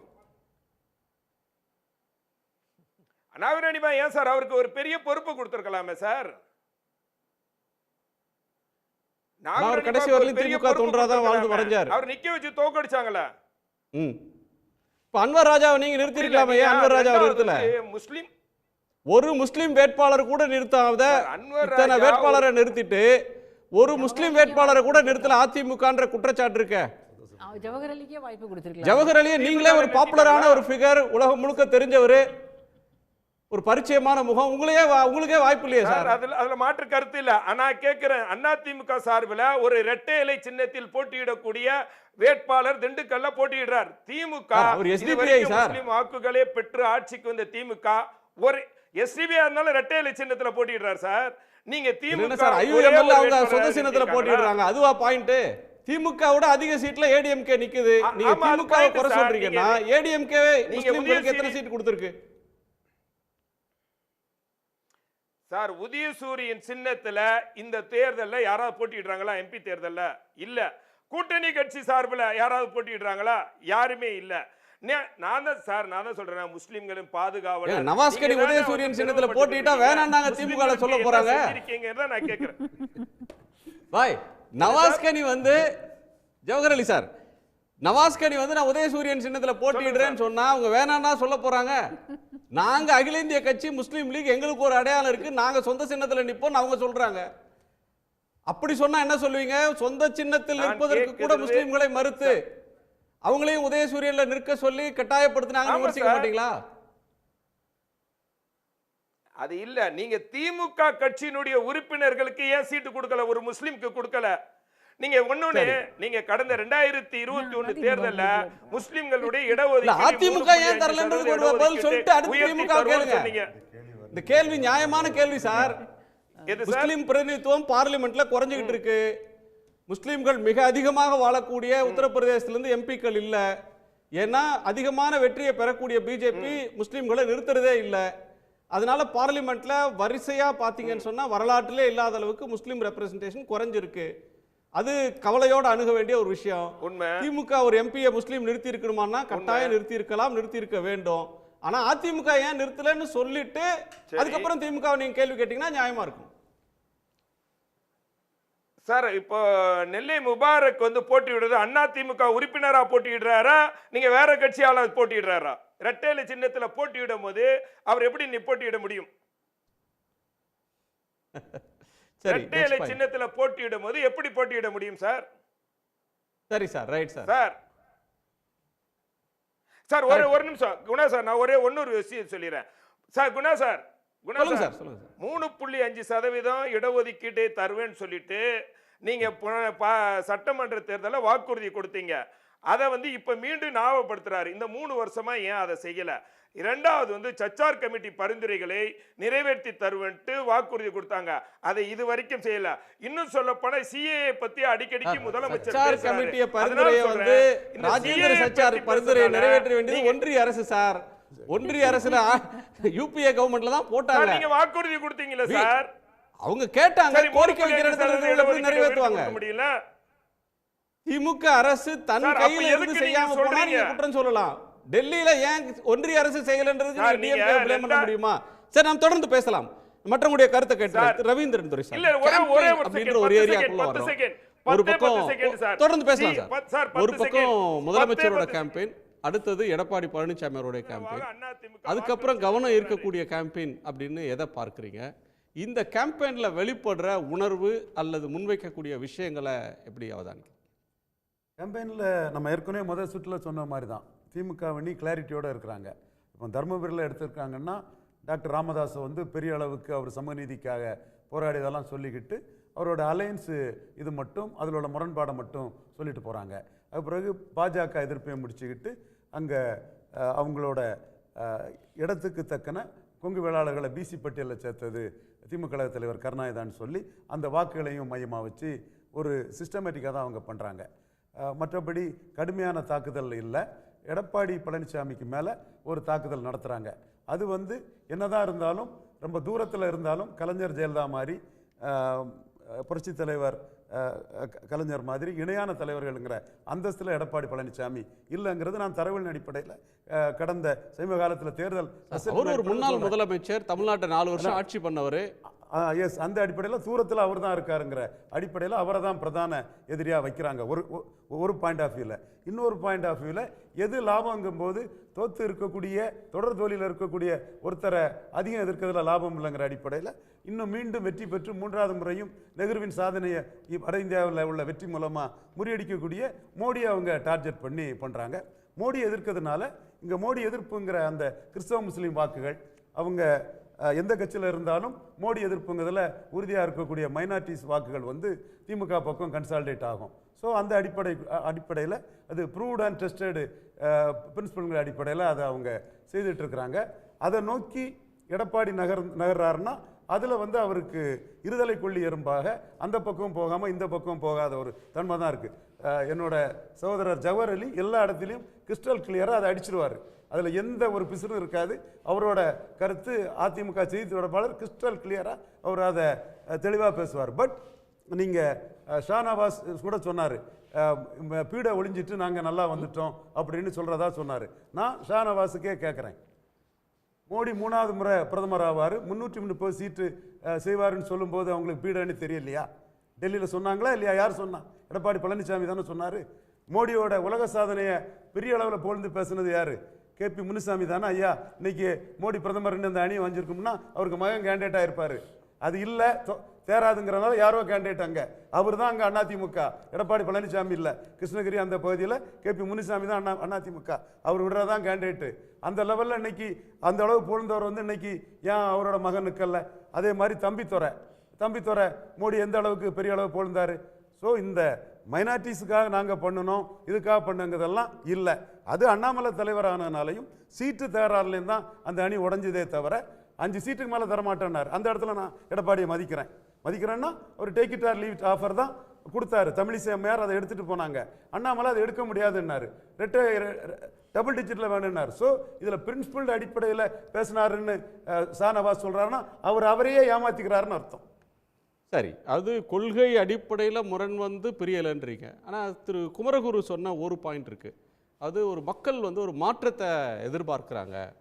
ஒவ்வொரு தேர்தலையும் இந்த மாற்றம்ன்ற ஒரு விஷயம் எதிரொலிக்குது. 96லேருந்து நம்ம பார்க்குறோம், ஒவ்வொரு எலெக்ஷன்லேயும் இருதுருவ அரசியல் அப்படின்றது பேசப்படுற எல்லா நேரத்துலையுமே ஒரு சேஞ்ச், அதுக்கான ஓட்டு வேணும்னு வருது. அது வந்து சில நேரங்களில் ஒரு 10% வரலையும் கூட விஜயகாந்த் தனித்து நிற்கிற காலங்களில் தொட்டிருக்கு. எக்ஸப்ஷனல் 2014 18 அந்த மாதிரி அரசியலை பாஜக எடுக்கல. பாஜக இன்னைக்கு எடுக்கக்கூடிய அரசியல் காங்கிரஸ் இன்க்ளூசிவ் டிஎம்கேக்கு நாங்கள் தான் எதிர்ன்னு எடுக்கிறாங்க. அதிமுகவுக்கு ஸ்டாண்ட் இல்லை. உத்தரப்பிரதேஷ் காங்கிரஸ் மாதிரி வலமும் போகலை இடமும் போகலை. காங்கிரஸை தன்வசப்படுத்தி இருக்கக்கூடிய திமுகவுக்கு பாஜக தான் எதிர்ன்னு காட்டுற அந்த நரேட்டிவ் செட் பண்ணதுக்கு கச்சத்தீவு இஷ்யூ அவங்க எடுக்கிறாங்க. ஸோ அந்த கச்சத்தீவு இஷ்யூவில் அவங்க அக்யூஸ் பண்ணுறது திமுகவோட இந்திரா காந்தி அம்மையார் தன்னோட இன்டர்நேஷ்னல், ஓகே அது நம்ம அதுக்குள்ளே போகாண்டாம், பல ஒரு நாடுங்கிற முறையில் அவங்களுக்கு பல சூழலில் அந்த முடிவு எடுத்திருப்பாங்க. அந்த முடிவு எடுத்தது காங்கிரஸ். அந்த காங்கிரஸ் இன்னைக்கு திமுக கூட்டணியில் இருக்கும்போது அந்த காங்கிரஸை மையமாக வச்சு திமுகவை அவங்க எதுக்குறாங்கன்னா, நாங்கள் தான் இந்த நிகழ்கால பிரச்சனைகளை பற்றி பேசி ஒரு 10 வருஷம் கவர்மெண்ட்டுக்கு பிறகு இன்னைக்கு இருக்கக்கூடிய ரியாலிட்டிஸ் என்ன, இன்னைக்கு நாடு எதிர்கொள்ளக்கூடிய சிக்கல்கள் என்ன, அதுல பேசாம நரேட்டிவ் ஹிஸ்டாரிக்கல் பேட்டில்ஸ் ஒரு 50 வருஷத்துக்கு நான் இஷ்யூவா கூட இருக்கலாம். நரேட்டிவ் வந்து பாஜக தான் திமுக காங்கிரஸுக்கு எதிரான அணிங்கிறத செட் பண்ணணும். அதுக்காக உள்ள பொலிட்டிக்கல் இஷ்யூவாக தான் இருக்குது. நீங்கள் சொல்கிறது அது சரியா தப்பான்னு சொல்கிறீங்க. அதனால தான் நான் கச்சத்தீவு விஷயத்தில் கூட நான் என்னோட கமெண்ட்ஸை ரெசர்வ் பண்ணிட்டேன். அந்த இந்திரா காந்தி அம்மையார் கொடுத்தது அதில் அன்னைக்குள்ள அரசியல் சூழ்நிலை, இன்டர்நேஷனல் லெவலில் இந்தியாவுக்கு என்ன நிர்பந்தங்கள்லாம் ரெசர்வ் பண்ணிட்டேன். பட் இன்னைக்கு அதை பாஜக எடுக்கிறாங்கன்னா இந்த இஷ்யூ காங்கிரஸ் இந்த இதை தப்பு பண்ணியிருக்குது, அந்த காங்கிரஸை திமுக தூக்கி சுமக்குதுன்னு அந்த பிஜேபி வந்து திமுகவுக்கு எதிராக இங்கே மத்திய நீங்கள் என்னதான் முயற்சி பண்ணாலும் லக்ஷ்மி சொன்ன ஒரு கோணம் வந்து பிஜேபி தன்னை பிரின்சிபல் அப்போசிஷனாக திமுகவுக்கான மாற்று அணியாக, திமுக காங்கிரஸுக்கு மாற்று அணியாக தன்னை முன்னிறுத்துறதுக்கு முயற்சி பண்ணாலும் களம் அப்படி இல்லை. வேட்பாளர் பட்டியல் அறிவிச்சு ஈரோடு கிழக்கிலே ரெட்டலைக்கு பின்னாடி தான் அண்ணாமலை நின்னாரு, எடப்பாடி பழனிசாமிக்கு முன்னாடி தான் நின்னாருங்கிறதும் மறைக்க முடியாத உண்மை. அதனால மாற்றுங்கிற அந்த புள்ளி அவங்க எடுக்கல. அது அன்புமணி எடுக்கிறாரு. அவரும் கூட தான் இருந்தாலும் கூட அன்புமணி இன்னைக்கு எடுக்கிறாரு. நாளைக்கு தன்னை சிஎம் கேண்டிடேட்டா அவர் இன்னைக்கு டிக்ளேர் பண்ணிட்டாரு, இனி வந்து திமுக அதிமுகவோட எங்க கூட்டணி இல்லை, நாங்க பிஜேபியோட போறதுன்றது நான் ஏற்கனவே எடுத்து விட்ட முடிவுன்றாரு. அந்த முடிவை அன்புமணி எடுக்கிறாரு. அவர் கட்சி அவர் எடுக்கலாம். அண்ணாமலை அந்த முடிவை எடுக்க முடியாது. பவர்ஃபுல் லீடர்னாலும் ஸ்டேட் பிரசிடென்ட் தான் அவர்.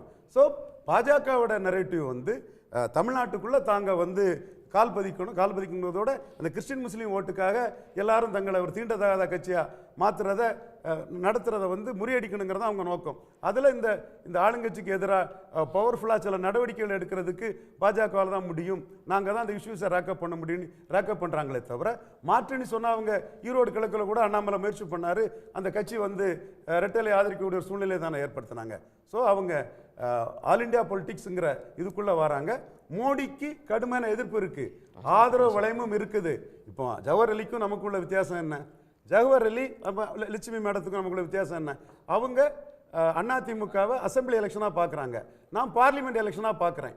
பார்லிமெண்ட் எலெக்ஷனா அதிமுகவுக்கு இஷ்யூ இல்லாமல் திணறுவாங்கன்னு நான் கருதுறேன். மக்கள் அப்படி தான் ட்ரீட் பண்ணுவாங்கன்னு நான் நினைக்கிறேன். அதே வேளையில் மோடிக்கு கடும் எதிர்ப்பு இருக்குது, மறுக்க வரல. ஆதரவு வளையமும் உருவாகிருக்குது.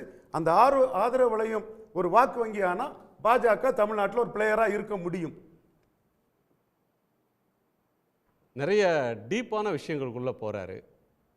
இதில் டெப்த்லாம் அவ்வளோ டெப்த்லாம் பார்க்க வேணாம். பிஜேபிக்கு ஓட் ஷேர் வேணால் இன்க்ரீஸ் ஆகலாம் பை 4 or 5%. அதுக்கு மேலே இன்னும் அவங்களுக்கான வின்னிங் ப்ராபபிலிட்டிஸ் எல்லாம் எதுவுமே கிடையாது. அவங்களோட நோக்கமும் இந்த தேர்தலில் அவங்களுக்கான ஒரு ஓட் பேங்க் இன்க்ரீஸ் பண்ணிக்கணுங்கிறது தான், வேறு எதுவுமே இல்லை. மோடி இங்கே வந்தாலும் சரி, அமித்ஷா இங்கே வந்தாலும் சரி, எத்தனை கூட்டங்கள் நடத்தினாலும் சரி, இல்லை கச்சத்தீவு பேசினாலும் சரி, இல்லை வந்து அருணாச்சல் பிரதேசில் சீனா வந்து ஆக்கிரமிச்சதை பேசினாலும் சரி, தமிழ்நாட்டில் அவங்களுடைய ஓட் ஷேர்ன்றது கம்மி. கச்சத்தீவு இஷ்யூ வந்து அவங்களுக்கு எதுக்காக பயன்படும் அப்படின்னா, அதாவது வட மாநிலங்களில் ஆன்டி காங்கிரஸ் ப்ளே பண்ணுறதுக்கு அவங்களுக்கு பயன்படும். ஏன்னா அங்கே வந்து நேருவையும் இந்திரா காந்தியவும் திட்டுனா வந்து பிஜேபிக்கு அது ஓட்டாக மாறும். இங்கேருந்து அதை அங்கே கொண்டு போகிறாங்க. இன்றைக்கி கூட நிர்மலா சீதாராமனுடைய ப்ரெஸ் கான்ஃபரன்ஸ் 10 வருஷம் கவர்மெண்ட்டில் இருந்து வந்து இப்போ சொல்கிறீங்களேன்ற ஒரு கொஸ்டின்லாம் வராதா? கேள்வி வந்து இன்னைக்கு நிர்மலா சீதாராமன் அவங்களுடைய ப்ரெஸ் கான்ஃபரன்ஸில் அந்த கேள்வி வந்தப்போ அவங்க என்ன சொல்கிறாங்க, இதுக்கு வந்து சுப முகூர்த்தமெல்லாம் பார்க்க வேண்டாம், முகூர்த்தமெல்லாம் பார்த்து எந்த நேரத்தில் பண்ணணுன்றதுலாம். அதாவது ஆட்சியில் இருந்த ஒரு கட்சி அப்படின்ற போது அவங்க இப்போ என்ன சொல்லணும், ஏற்கனவே கொடுத்தாச்சு, கொடுத்து முடிஞ்சு 50 வருடங்கள் ஆயிடுச்சு. இப்போ அதுக்கான சொல்யூஷன் என்னன்றதை பாரதிய ஜனதா கட்சி சொல்லணும். உங்களால் சொல்யூஷன் கொடுக்க முடியல, கோர்ட்டில் ஃபைட் பண்ண போகிறீங்களா, ஃபைட் பண்ணுங்கள். இல்லை அந்த மெரிட்ஸ்குள்ளே போகாமல் நீங்க சொல்ற கருத்து வந்து தமிழ்நாட்டு ஆடியன்ஸுக்கான ஒரு இஷ்யூ இல்ல, தமிழ்நாட்டுல உணர்வுபூர்வமான ஆன்டி காங்கிரஸ் ப்ளே பண்றது. அதாவது இத வந்து தேர்தலுக்கான ஒரு யுக்தியாக தான் எடுத்துக்கிட்டு போறாங்களே தவிர, இல்ல நான் என்ன கேட்குறேன், கிளாசிஃபைட் டாக்குமெண்ட்டை இவ்வளவு நாள் வெளியிட முடியாம இப்போ வந்து அதுவும் ஆர்டிஐ அப்ளிகேஷன் 3 நாள், வெறும் 3 நாள், 5ஆம் தேதி போடுறாரு, 10ஆம் தேதிக்குள்ளே அவருக்கு ரிப்ளை கொடுத்துட்றாங்க. எப்படி ஆர்டிஐ ரிப்ளை? நான்லாம் ஆர்டிஐ போட 45 நாள் ஆகுதுங்க ரிப்ளை வர்றதுக்கு. எனக்கு ரெஜிஸ்டர் போஸ்ட்ல போய் அது ரீச் ஆகிறதுக்கே 3 நாள் ஆகுது. அதுக்கப்புறம் ஆர்டிஐ வந்து நாங்க யோசிக்கிறோம், கமிக்கல்லே உடைக்கும்பாங்க. அதுக்கான இல்ல ஐபிஎஸ் படிச்சிருந்தா அதுக்காக வந்து ஆர்டிஐ ரிப்ளை கூட உடனே கிடைக்கும் அப்படின்னா எல்லாருமே ஐபிஎஸ் படிக்கலாம், எல்லாரும் அரசியல்ல களத்துல போய் இருக்கலாம். அதுல இல்லைன்னு சொல்ல வேண்டாம். நம்ம லோக்கல் பாலிடிக்ஸ்க்கு வருவோம். கேம்பெயின் அப்படின்ற ஒன்று ஒரு தேர்தல் களத்தினுடைய முடிவை அல்லது போக்க எந்த அளவுக்கு சேஞ்ச் பண்ண முடியும்? ஒரு ஒரு ஒரு அக்ரெசிவான கேம்பெயின் அப்படின்ற ஒன்று ஓட்டை டில்ட் பண்ண முடியுமா? ஒரு பெரிய அக்ரெசிவான கேம்பெயின் இருந்தது அப்படின்னா மக்களுடைய மனநிலையை மாற்ற முடியும். நீங்கள் இப்போ வந்து அந்த 1000 ரூபீஸ் ஸ்கீம் பற்றின கேள்வி நிறைய இடங்களில் எல்லாருமே வந்து அந்த லோக்கலில் இருக்கக்கூடிய மினிஸ்டர்ஸாக இருக்கட்டும், இல்லை கண்டெஸ்ட் பண்ணக்கூடிய கேண்டிடேட்ஸாக இருக்கட்டும், இல்லை சிஎம்மாவே இருக்கட்டும், எல்லாருக்கிட்டையும் வந்து பெண்கள் வந்து கேட்க ஆரம்பிச்சிட்டாங்க, எங்களுக்கு வரல, நீங்கள் கொடுங்க அப்படின்னு. ஸோ அதுக்கான ஸ்பேஸை வந்து டிஎம்கே வந்து ஆனால் அதை என்கரேஜும் பண்ணுறாங்க, அதுக்கான பதிலும் கொடுக்குறாங்க நிறைய இடங்களில். அது வந்து வேறு மாதிரியாக கம்ப்ளைண்ட் கூட பண்ணியிருக்காங்க. உதயநிதி வந்து மீதி இருக்கக்கூடிய 40 லட்சம் அப்ளை பண்ணவங்களுக்கும் தேர்தல் முடிஞ்சதும் தருவோம் அப்படின்னு சொன்னது வந்து விதிமீறல்னு ஏடிஎம்கே போய் கம்ப்ளைண்ட் பண்ணதையும் பார்த்தோம். ஆமாம், இல்லை இது இதை வந்து திமுக அதுக்கு ஸ்பேஸ் கொடுக்குறாங்க. அண்ணா திமுகவும் களத்தில் எடப்பாடி பழனிசாமியினுடைய பிரச்சாரம் திமுகவுக்கு எதிராக அவங்க வந்து ஏடிஎம்கே கிட்ட இருக்கக்கூடிய பெரிய மைனஸ் என்ன அப்படின்னா, திமுக சொல்லக்கூடிய வேண்டாம் மோடி அப்படிங்கிறது அவங்க எடுக்கல. பிரைம் மினிஸ்டர் யாருன்றதும் சொல்லலை, யார் வேண்டாம்ன்றதும் சொல்லலை. அதாவது ரொம்ப சேஃபா ப்ளே பண்றாங்க. நிக்கிறாங்கனாலே மோடி எதிர்ப்பு தானே அர்த்தம்ன்றாங்க. மோடி எதிர்ப்பு எப்படிங்க அர்த்தம்? ஒரு நாளாவது சொல்லுங்க மோடி வேண்டாம், பிரதமராக மோடி வர வேண்டாம் அப்படின்னு அதிமுகவை சொல்லுங்க. நாங்கள் 10 வருஷம் ஜெயலலிதா மறைவுக்கு அப்புறம் மோடியோடவே நாங்கள் வந்து கூட்டணியில் இருந்தோம், மோடி தலைமையிலான பிஜேபியோடவே நாங்கள் கூட்டணியில் இருந்தோம். அந்த கூட்டணியிலேருந்து நாங்கள் வெளியில் வந்ததுக்கான காரணம் என்ன? அண்ணாமலை தான் காரணம். மோடிக்கு எதிராக அவங்க வெளியில் வரல. மோடிக்கு எதிராக இன்னைக்கு எடப்பாடி பழனிசாமி, சி.வி. சண்முகம் பேசலாம், கே.பி. முனுசாமி பேசலாம், இல்லை வந்து கோயம்புத்தூர் கேண்டிடேட் சிங்கே ராமச்சந்திரன் தேர்தல் பேசலாம், களம் இல்ல வந்தா வேலுமணி பேசத்தானே பேசலாம். செய்வாங்க. தேர்தல் களம்னு வந்தா பேசாம எப்படி இருப்பாங்க? வேலுமணி பேசலாம். ஆனால் எடப்பாடி பழனிசாமி மட்டும் ஏன் பேசல? பேசி ஆகணும்ல. ஒரு நேரமாவது மோடி மீண்டும் பிரதமராக வர வேண்டாம் அப்படின்னு சொல்லுங்களேன். அப்படி அதுக்காக தான் நாங்கள் வந்து களத்தில் இன்னைக்கு இருக்கோம். திமுக வேண்டாம்னு நீங்கள் ஏங்க சொல்கிறீங்க? இங்கே திமுக மாநில உரிமைக்காக திமுக பேசுது, மாநில உரிமை வேணும்னு சொல்கிறோம். நிதி கொடுக்கல மத்திய அரசாங்கம்னு சொல்கிறோம். நீங்கள் வந்து ஆட்சியில் இருந்திருக்கீங்க, ஆட்சியில் இருந்த போதும் உங்களுக்கு நிதி ஜிஎஸ்டி இருந்தது, ஜிஎஸ்டியில் கொடுக்கப்பட்ட வரிக்கு உங்களுக்கு திரும்பவும் பணம் கிடைச்சதான்றதையும் சொல்லலை. அதுக்கு பிறகு இப்போ செப்டம்பரில் தான் நீங்கள் கூட்டணியிலேருந்து வெளியில் வந்திருக்கீங்க. ஆனால் இன்றைக்கி வந்து பாமகவை வந்து ஆப்பர்ச்சுனிஸ்டிக்குன்னு சொல்கிறாங்க ஏடிஎம்கே. நீங்கள் ஆப்பர்ச்சுனிஸ்டிக் கிடையாதா? எதுக்காக வெளியில் வந்தீங்க? பாரதிய ஜனதா கட்சி கூட்டணியிலேருந்து வெளியில் வந்தால் மைனாரிட்டி ஓட் பேங்கை டார்கெட் பண்ண முடியும், கிறிஸ்தவ முஸ்லீம் வாக்குகள் ஒரு கூட்டணி நிலைப்பாட்டை எடுக்கிறது அப்படின்றது அதனுடைய அந்த எதிர்கால வியூகம் வந்து நிலைமை. தவறில்லை, அந்த வியூகம் தவறில்லை. ஆனால் இன்னைக்கு பேச சொல்லுங்க எடப்பாடி பழனிசாமியை. ஏதாவது ஒரு இடத்துலயாவது ஒரு பிரச்சார மேடையில், ஹிந்துவில் கொடுத்த பேட்டியில் என்ன கொடுத்திருந்தாரு? பிரதமர் வேட்பாளரை பற்றி பேச வேண்டிய அவசியம் இல்லை, பிரதமர் முகம் அது யாரு பிரதமர்ன்ற அதுக்கான தேர்தல் கிடையாது, இது அதை பற்றி நம்ம பேச ஒரிசால வேண்டாம். அறிவிக்கிறாங்களா, மேற்கு வங்கத்தில் அறிவிக்கிறாங்களான்னு கேட்கிறாரு. அது உண்மைதானே? அது ஆமா உண்மைதான். மற்ற மாநிலங்கள்ல அவங்க மோடியை பிரதமராக ஏற்றுக்கிட்டாங்க, இல்லை ஏற்றுக்கல அப்படிங்கிற அடிப்படையில் தான் வாக்குகள் இருக்குது. நீங்கள் வந்து வட மாநிலங்களில் போனீங்கன்னா பிஜேபி ஆன்டி பிஜேபி அப்படி தான் ஓட்டு போடுறாங்க பெரும்பாலான இடங்களில். ஒடிசாவில் வந்து வேற மாதிரி இருக்கலாம். ஒடிசாவில் எப்போதுமே களம் நவீன் பட்நாயக்கு சாதகமாக இருந்திருக்கிறது. அப்போ அன்றைக்கு வந்து ஜெயலலிதா கேட்டாங்கல்ல மோடியா லேடியான்னு, இன்னைக்கு நீங்கள் கேளுங்க எடப்பாடியா மோடியான்னு கேளுங்க. ஏன் வந்து ஸ்டாலினோடவே போட்டி போட்டுட்டு இருக்கீங்க? இது பிரதமர் வேட்பாளர், பிரதமர் யாருன்றதுக்கான தேர்தல் தானே இது. அதிமுக ஏன் அங்கே போகலை இது வரைக்கும்? ராஜதந்திர காரணங்கள் இருக்கும். திரு குரு, நிறைவு பார்வை. அதாவது நீங்கள் எல்லாருமே வந்து ஒரு விஷயத்தை மறந்துடுறோன்னா, ஒரு ஸ்டாலின் அவர்கள் சொல்கிறது எல்லாமே நாளைக்கு வந்து நாங்கள் கோர்ட்டுக்கு போக போகிறோம்னு இப்போ சொல்கிறார், சுப்ரீம் கோர்ட் நாங்கள் போக போகிறோம்னு சொல்கிறாரு. இன்றைக்கி ஒரு இவிஎம் கேஸ் போடுறாரு. அப்போ இன்னும் கொஞ்சம் நம்பிக்கை உங்களுக்கு கோர்ட்டு மேலே இருக்குது. அதான உண்மை, கடைசி ரெசார்ட் கோர்ட்டு தான் அப்படின்னு. ஆனால் முந்தானத்து சொல்கிறாரு செந்தில் பாலாஜி அரெஸ்ட் பண்ணி உள்ளே வச்சுருக்காங்களே, அவங்களுக்கு ஒரு பெயில் கூட கொடுக்காம இருக்காங்களே. என்ன நம்ம மோடி அவர்கள் பெயில் சைன் பண்ணி கொடுக்குற மாதிரி, பெயில் கொடுக்குறது யார்? கோர்ட்டு முகாந்திரம் இருக்குன்னு வச்சுருக்கு. தைரியம் இருந்தால் கோர்ட்டை கண்டிக்க முடியாது. இல்லை, இது எதுக்கு சொல்கிறேன்னா, அவங்க மேலே இருக்க வெறுப்பு எப்படி வந்திருக்குன்னா, தமிழ்நாட்டிலேயே இது வரைக்கும் இருந்த பிஜேபி பிரசிடென்ட்லேயே மோஸ்ட் ஹேட்டட், மோஸ்ட் கிரிட்டிசைஸ்டு ஒரு டீலர் யாருன்னா அண்ணாமலை அவர்கள் தான். என்ன காரணம்னா, இந்த இடத்துல ஒரு பியூரோக்ராட் வந்து படித்தவர், ஐபிஎஸ் ஐஏஎம்மில் படித்தவர் எப்படி இங்கே வந்து நிற்கிறாருன்னா, எனக்கு தெரிஞ்சு எத்தனையோ, இவருக்கு சாருக்கும் தெரியும், எத்தனையோ ஐஏஎஸ் ஆஃபீஸர் வந்திருக்காங்க, அவங்களால சோபிக்க முடியல. ஏன்னா அவங்களால இந்த களத்துக்கு வர முடியாது, அப்படியே திரண்டு போயிடுவாங்க. இவர் ஒருத்தர் மட்டும்தான் மல்டிலிங்குவல், நிறைய லாங்குவேஜ், இறங்கி வந்து இப்படி தான் இருக்கணுன்றாரு. இப்போ நாங்கள் இப்படி தான் நெரேட்டிவ் செட் பண்ணுறோன்னாரு. யாராக இருந்தாலும் பயப்பட மாட்டேங்கிறாரு. ஆனால் அவர் எதிர்த்து சொல்கிற வார்த்தைகள் தெரியுமா? முக்கியமான அமைச்சர்கள் தாமோகன் பிரசன், சேகர் பாபு நேற்று சொல்கிறாரு, எங்கள் தலைவர் அமைதியாக இருக்க சொன்னார், இல்லை நடக்கிறதே வேலை. இந்த மாதிரி ஒரு கீழ்த்தரமான வசனங்கள் கேள்விப்பட்டிருக்கீங்களா? என்ன அவ்வளோ கோவம் உங்களுக்கு? ஏன்னா நமக்கு அவர் ஈக்குவல் இல்லை. ஏன்னா அவர் வேற மாதிரி இருக்கார். அரசியல்வாதிகளே படித்தவர், பண்பானவர், நிறைய படிச்சிருக்காரு, நல்ல விஷயம் பேசுறாரு. நீங்க என்ன வேணா கமெண்ட் அடிங்க, மக்கள் மத்தியில் ஒரு ஐபிஎஸ் ஆஃபீஸர் நேர்மையாக வந்து பேசுறாரு, இப்படி தாண்டா இருப்பாங்கிறாரு. இது வரைக்கும் யாரும் சொல்லலையே. வாழ இப்படி போகிறோம் அப்படி போகிறோம். இன்னைக்கு சொல்றாரு சேகர் பாபு அவர்களே, உங்களை மாதிரி நிறைய ரவுடி நான் பார்த்துருக்கேன். ஒரு ஐபிஎஸ் ஆஃபீஸர், ஒரு அரசியல்வாதி இந்த மாதிரி பேசுவாங்களா?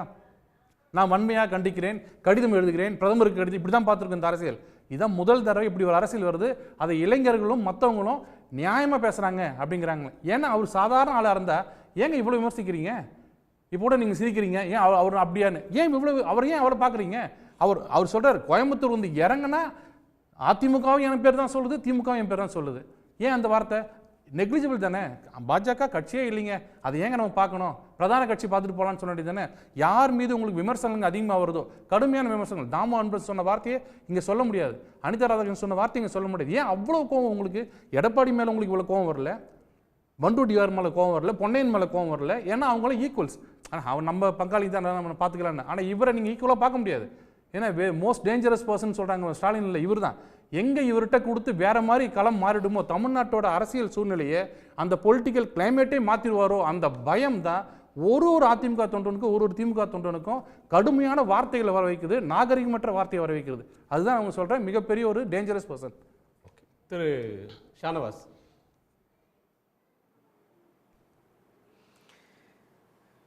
அதாவதுங்க, அண்ணாமலையுடைய செயல்பாடு ஆகா ஓஹோ, அவர் படித்தவர், பண்பாளர், நல்லவர், வீராதி வீரர்லாம் சொன்னார். இப்போ மோடி அவரை பற்றி ஒன்று சொல்லியிருக்காரு, அதை மட்டும் விட்டுட்டீங்க பாருங்க. அவர் நல்ல சாதிக்காரர், இல்லைங்க, மோடி இப்போ அவரை பற்றி சொன்னதாக ஒரு தகவல் வந்திருக்கு. அவர் வந்து நல்ல சாதிக்காரர். நல்ல சாதிக்காரர்னா அப்போ மீதி பிஜேபியில் இருக்கவங்கெல்லாம் என்ன சாதிக்காரர்? கொங்கு நாடு. இது வந்து அப்போ இதுதான் அங்கே வந்து பார்க்க வேண்டிய விஷயம். அண்ணாமலையை வந்து நீங்கள் வந்து கொங்குல ஜாதி ஓட்டுக்களை போலரைஸ் பண்ணுறதுக்காக நீங்கள் இறக்கி விட்டுருக்கீங்கிறத மோடியினுடைய வாக்குமூலத்திலிருந்து இன்னைக்கு வந்து தெரிய வந்திருக்கு. இது ஒன்று. ரெண்டாவது, அண்ணாமலை கடந்த 2-2.5 ஆண்டுகளில் அவர் சொன்ன கருத்தில் ஏதாவது அதில் தொடர்ச்சி இருக்கா? அண்ணாமலை இன்னைக்கு மக்கள் கேலியாக பார்க்குறாங்க. அவரை ஒரு பெரிய லீடராக பார்க்கல, அவர் கேலியாக பார்க்குறாங்க. அவர் மிகப்பெரிய ஆளுமைன்னா அவர் ஜெயலலிதா அம்மையார் குறித்து அவர் சொன்ன கருத்து என்ன? அப்போ அந்த ஆளுமையின் கருத்தை ஒட்டி தானே நீங்கள் அதை வந்து அக்செப்ட் பண்ணிட்டு மோடியும் கருத்து சொல்லியிருக்கணும். ஆனால் மோடி போய் ஜெயலலிதா அம்மையாருடைய திட்டங்களை சொல்லி தமிழ்நாட்டில் ஓட்டு கேட்குறாரு. ஜெயலலிதா அவர்களைப் போல ஒரு தலைவர் உண்டான்னு பேசுறீங்க, படத்துக்கு மாலை போடுறீங்க. அப்போ அண்ணாமலை சொன்ன கருத்தை மோடியே ஏற்றுக்கொள்ளவில்லை. அப்போ அண்ணாமலை அந்த இடத்துல என்ன ஆனார்? அதான கேள்வி. அவர் சொன்ன எந்த கருத்தா தொடர்ச்சியா இருக்கா? ஒரு வலுவான கூட்டணியாக இருந்தீர்களே, அந்த கூட்டணி உடைந்து போனதற்கு என்ன காரணம்? ரவீந்திர துரைசாமி என்ன சொன்ன கருத்து நானும் உடன்படுறேன். நாங்கள் களத்திலே அப்படிதான் பேசுறோம். கொள்கை ரீதியாக அவங்க பிரியல. ஆனால் பிஜேபி கூட்டணி வேண்டாம் என்று அதிமுக எல்லாரும் சொன்னாங்க. அது உண்மை. நான் அவங்க சொன்னது தான் சொன்னேன், அவங்க சொல்லாத எதையும் சொல்லலை. ஈரோடு தேர்தல் உட்பட செங்கோட்டையனுடைய கருத்து அதுதான். அதிமுக வந்து தனியாக இருந்தால் இதை விட நல்லா நாங்கள் பெர்ஃபார்ம் பண்ணியிருப்போம், இவங்களால நமக்கு ஓட்டு போச்சு அப்படின்னு அவங்க சொன்னாங்க. அதனால பிஜேபி வந்து அதிமுகவை வந்து இன்னைக்கு ஒரு ஒரு ஒரு சிக்கலான இடத்தில் அதிமுக போனதற்கு காரணம் பிஜேபி தாங்கிறத அதிமுக உணர்ந்ததுனால இன்னைக்கு ஒரு சலனம் ஏற்பட்டிருக்கு. அண்ணாமலையை யாருமே ஏற்றுக்கொள்ளவில்லை. அவரால் தான் அந்த கூட்டணியே உடைஞ்சு போச்சு. அப்போ ஒரு நல்லா இருந்த கூட்டணியே உடைச்சது அவர் தான். ஜெயலலிதா அம்மையார் குறித்து தவறான கருத்துக்களை அவர் சொல்லி கடைசியில் மோடியே ஜெயலலிதா அவர்களை புகழக்கூடிய நிலைமை உண்டாயிருக்குது. ஒவ்வொரு விஷயத்திலையும் அவர் சொன்ன எதுவுமே நிலை பெறவில்லை. ஒவ்வொன்றிலையும் அவர் பின்னடைவை தான் சந்திச்சிருக்காரு. சொன்ன கருத்துக்களை வந்து கடைசியில் மாற்ற வேண்டிய நிலைமைக்கு தள்ளப்பட்டிருக்காரு. இதைத்தான் பார்க்கிறோம். அது எப்படி ஒரு தலைமைத்துவத்துக்கு அழகா இருக்க முடியும்? எனவே அவருடைய லீடர்ஷிப்னால தான் பிஜேபி இன்னைக்கு மிகப்பெரிய பின்னடைவை சந்தித்திருக்கிறது. ஒரு 18 விழுக்காடு வாக்கு வாங்கக்கூடிய அளவுக்கு ஒரு மிகப்பெரிய அணியை நீங்க 2014 கட்டினீங்க. ஆனா உங்களால் இன்னைக்கு அப்படி ஒரு கூட்டணியை கட்ட முடியல. பாமக 2 பக்கம் பேசிட்டு கடைசி வரைக்கும் அதிமுக பேசிட்டு உங்க பக்கம் வந்து நிக்கிறாங்க. வேற எந்த கட்சி உங்க பக்கம் வந்து நிக்கிறாங்க? உங்களோடு இருந்தவர்கள் இன்னைக்கு புதிய தமிழகம் வெளியே இருக்காங்க. உங்களோடு இருந்த கட்சி எல்லாம் வெளியே போயிருக்கு. இதுதான் இன்னைக்கு உங்க நிலைமை. எங்கள் அணிக்கு வெளியே இருந்த கட்சி எங்கள் அணிக்கு உள்ள வந்திருக்குது. அப்போ ஒரு அணி சிறந்த அணியா இருந்தால் தான் அது சாத்தியம். ஒரு லீடர்ஷிப் சிறந்த லீடர்ஷிப்பாக இருந்தால் தான் அது சாத்தியம். கூட்டணி கட்சிகளை அரவணைக்க முடியும், புதிய கட்சிகளை உள்ள கொண்டு வர முடியும். இப்படிப்பட்ட விஷயங்கள்லாம் ஒரு கொள்கை ரீதியான புரிதல் இருக்கணும். இவ்வளோ விஷயம் இருக்க போய் தான் இது சாத்தியமாக இருக்கு. இது எதுவுமே அங்கே இல்லைங்கிறதுனால தான், அண்ணாவுடைய லீடர்ஷிப்னால தான் அங்கே எல்லாம் சிதறி போயிருக்கு. மிக்க நன்றி. ஒரே ஒருத்தர் இவர் சட்டமன்ற உறுப்பினர் ஆளூர் ஷானவாஸோட கருத்து பெரும்பான்மை அதிமுகவோட கருத்து அவர் கருத்து ஒத்து தான் இருக்குது. செங்கோட்டையன் சொன்னதெல்லாம் 41,000 முஸ்லீம் ஓட்டெல்லாம் கிடைக்கலன்னு சொன்னார். நான் ஜாதிய முரண்பாடும் இருக்குன்னு நான் பேசிகிட்டு இருக்கிறேன். என்றாலும் தம்பித்துரை, தளவாய் சுந்தரம், கேபி முனுசாமி போன்றவங்கள்லாம் மோடி பெரிய அசட்டு, மோடி பிரதமருங்கிறது அசட்டுங்கிற கருத்தை பதிவு பண்ணக்கூடியவங்களும் ஒரு மைனாரிட்டியாக மாறுபட்ட கருத்து உள்ளவங்களும் அதிமுகக்குள்ள இருக்காங்க. பெரிய கட்சிக்குள்ள எல்லா விதமான ஒப்பீனியன்ஸ் தான். அதை தான் நான் சொல்றேன். பிரிடாமினன்ட் ஒப்பீனியன் என்னன்னு தானே பார்க்கணும். பிரிடாமினன்ட் ஒப்பீனியன் அதுதான் சொல்லிட்டு எடப்பாடியே இந்த தம்பித்துறை கேபி முனுசாமி கருத்தையும் பிரதிபலிச்சாருங்கிறதையும் நான் பதிவு பண்றேன். லக்ஷ்மி, சுருக்கமா ஒரு லைன். ஏற்கனவே சொன்னதுதான், ஃபைட் வந்து இன்டென்ஸாக இருக்குது. பிஜேபி 3வது இடத்துல தான் இருக்காங்க. அவங்க வந்து போட்டி அப்படிங்கிறதுலே இல்லை பாரதிய ஜனதா கட்சியினுடைய அணி. வேணால் நம்ம பேசுகிறதுக்கு இல்லை பிரச்சாரத்தில் அவங்களுடைய பிரபலங்கள் பேசுகிறது வேணால் சோஷியல் மீடியாவில் பெருசாக பேசப்படலாம். பட் கீழே கிரவுண்டில் அந்த மாதிரி எதுவுமே இல்லை. நன்றி. உங்கள் அனைவருடைய பங்கேற்புக்கும் கருத்து பகிர்வுக்கும் நன்றி. மீண்டும் சந்திப்போம். இது கேள்விக்களம், மக்களின் மேடை. உடனுக்குடன் செய்திகளை தெரிந்து கொள்ள சன் நியூஸ் பெல் ஐகானை கிளிக் பண்ணுங்க.